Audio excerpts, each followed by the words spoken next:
अरे बेटा इस पे नहीं, बाल्टी में डालो, बाल्टी में।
अल्लाहु अकबर, अल्लाहु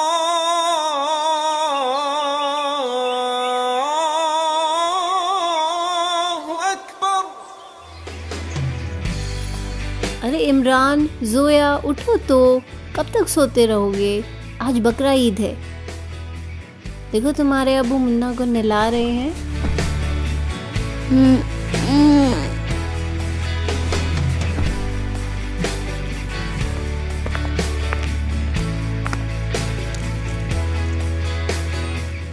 बेगम, मैं चलता हूँ, मुन्ना को हलाल करवा लाऊं, नहीं तो उस्मान भाई की दुकान पर गर्दिश हो जाएगी। मुझे इजाजत दीजिए। ठीक है जी, संभल कर जाना। खुदा हाफिज। अम्मी, अब्बू मुन्ना को कहाँ लेकर जा रहे हैं? बेटा, तुम्हारे अब्बू मुन्ना को हलाल कराने के लिए लेके जा रहे हैं। आज बकरा ईद जो है।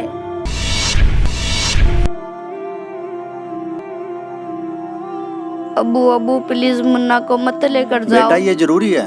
हमारा बिल्कुल भी मन नहीं लगेगा अबू, यदि मुन्ना को कुछ हो गया तो। बेटा ये जरूरी है। प्लीज अबू प्लीज मुन्ना को इमरान मत बेटा लेकर मान जाओ आप। Please Abu please. बेगम पकड़ो इसे। अब्बू मत लेकर जाओ ना मुन्ना को, आखिर उसने किसी का क्या बिगाड़ा है?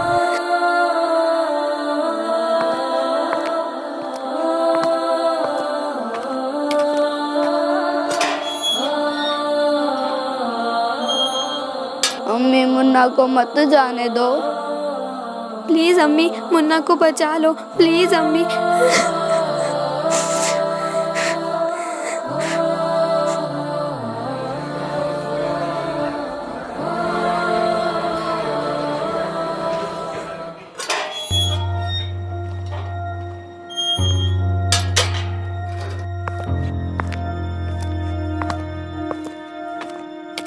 ये लो बेगम।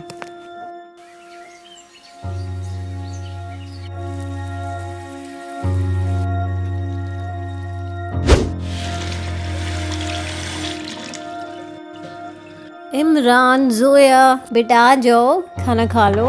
इतना अच्छा गोश्त बना है। आ जाओ बेटा।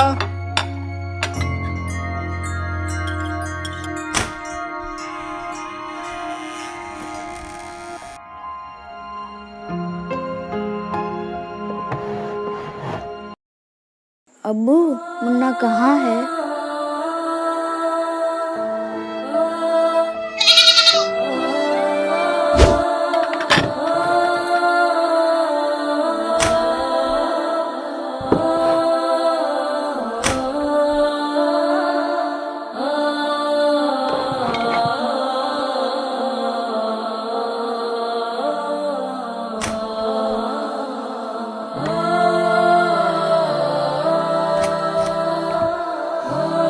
बेटा, खाने से ऐसे उठकर नहीं आते।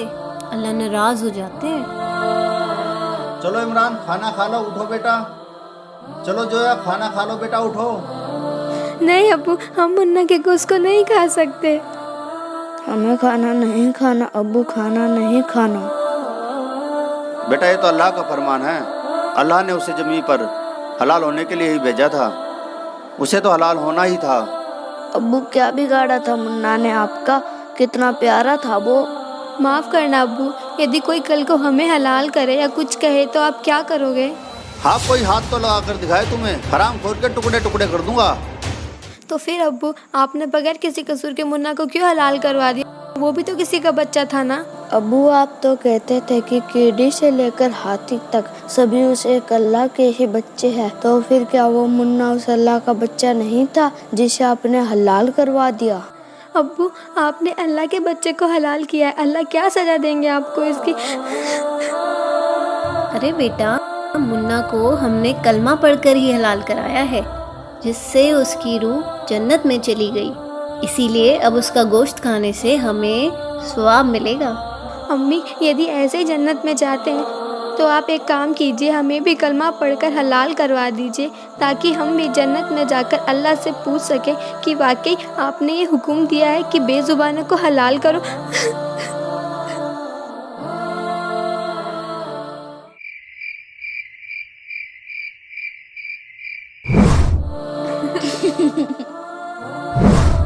अब्बू अब्बू प्लीज मुन्ना को मत लेकर जाओ। बेटा ये जरूरी है। हमारा बिल्कुल भी मन नहीं लगेगा अब्बू, यदि मुन्ना को कुछ हो गया तो। बेटा ये जरूरी है। प्लीज अब्बू प्लीज मुन्ना को इमरान मत बेटा, लेकर मान जाओ आप। नहीं अब्बू नहीं, मत लेकर जाओ मुन्ना को। क्या मुन्ना हुआ को इमरान मत बेटा? लेकर जाओ क्या अब्बू हुआ? प्लीज। क्या हुआ बेटा? मुन्ना कहाँ चला गया अम्मी? मुन्ना ने आपका क्या बिगाड़ा था अब्बू, जो आपने उसका हलाल करवा दिया? हाँ अब्बू, चुप हो जाओ बच्चों, रात काफ़ी हो गई, सो जाओ।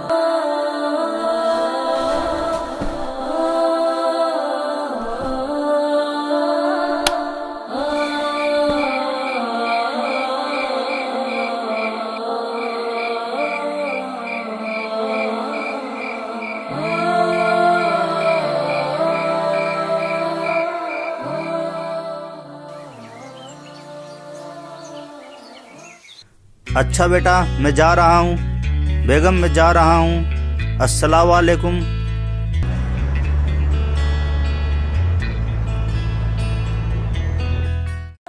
अब्बू, मत लेकर जाओ ना मुन्ना को, आखिर उसने किसी का क्या बिगाड़ा है? अब्बू अब्बू प्लीज मुन्ना को मत लेकर जाओ।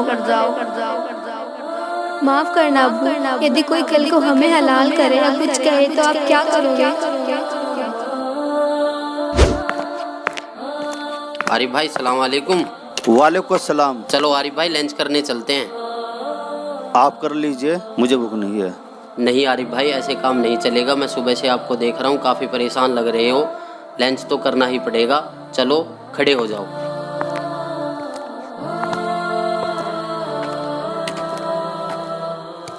आओ आरिफ भाई बैठो। हाँ तो आरिफ भाई बताओ, क्या बात है? सुबह से काफ़ी परेशान लग रहे हो। कुछ नहीं शहजाद भाई, कल बकरा ईद थी ना। कल की बकरा ईद ने तो मुझे झंझोड़ कर रख दिया, मेरी रूह को एकदम निचोड़ दिया। बच्चों ने मुझसे ऐसे सवाल जवाब किए जिसका मेरे पास कोई जवाब नहीं था। अब्बू मुन्ना कहाँ है? अब्बू क्या बिगाड़ा था मुन्ना ने आपका? माफ़ करना अब्बू, यदि कोई कल को हमें हलाल करे या कुछ कहे तो आप क्या करोगे?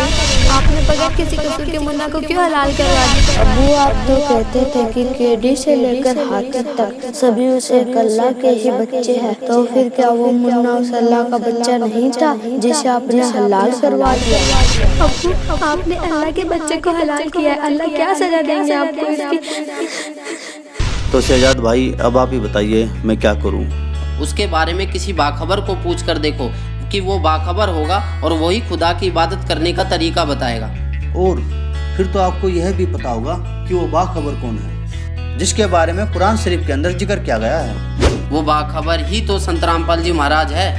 उन्होंने ही तो मुझे कुरान शरीफ का सच्चा ज्ञान बताया है। वो ऊपर से जो आदेश लेकर आया था हजरत मोहम्मद, उसमें बिस्मल यानी गाय को काटना, मुर्गे को काटना, बकरे को काटना, इसको बिस्मल बोलते हैं। ये कहते हैं रोजा, बंग और नमाज बताई थी उसने। रोजा माने व्रत, बंग जैसे ऊंचे शोर में आवाज करना, हे भगवान हमारी अर्ज सुनना, इसको बंग बोलते हैं। और 5 वक्त की नमाज कहते हैं। सिर्फ इतना आदेश था हजरत मोहम्मद का, ये मांस खाने का नहीं था। ये तो बाद में किसी फरिश्ते ने किसी में प्रवेश करके ये बकवाद गढ़ रखी है, उसने कभी नहीं कहा कि नबी मोहम्मद नमस्कार है राम रसूल कहाया, 1,80,000 को सौगंध जिन नहीं करद चलाया। कबीर परमात्मा कहा करते थे कि तुम जिन महापुरुषों का नाम लेकर मांस खाते हो, गायें काटते हो, हत्याएं करते हो, मुर्गा काटते हो, बकरा काटते हो, भगवान ने कितना अच्छा आपको आहार दे रखा, काजू किस्मत सेब संतरे, और नहीं तो ये बाजरा ज्वार गेहूँ चने चावल कुछ भी खाओ, ये अड़ंगा क्यों खाते हो? तुम्हारे नबी ने हजरत मोहम्मद ने कभी किसी की हिंसा नहीं की। कहते हैं वो तो आदरणीय महापुरुष थे। नबी मोहम्मद नमस्कार है राम रसूल कहाया, और 1,80,000 को सौगंध जिन नहीं कर चलाया। हजरत मोहम्मद जी के 1,80,000 अनुयायी हुए थे जो कति पाक साफ थे। वो ब्याज तक भी नहीं लेते थे, जिहाद संघर्ष नहीं करते थे, किसी का कत्ल करना भी महापाप मानते थे। वो तो ऐसे महापुरुष थे। कहते हैं अरस कुरस पर अल्लाह तकत है, अरस कुरस पर आसमान के ऊपर अंतिम छोर पे अरस कुरस पर अल्लाह तकत है, भगवान का सिंहासन है, और खालिक बिन नहीं खाली, और वह पैगंबर पाक पुरुष थे साहिब के अब्दाली। जिन महापुरुषों की तुम आड़ लेकर दुनिया को भ्रमित कर रहे हो, मांस खिला रहे हो, पाप के भागी बना रहे हो, उन्होंने कभी मांस छुआ नहीं। मांस वगैरह भक्षण करना ये समर्थ का आदेश नहीं।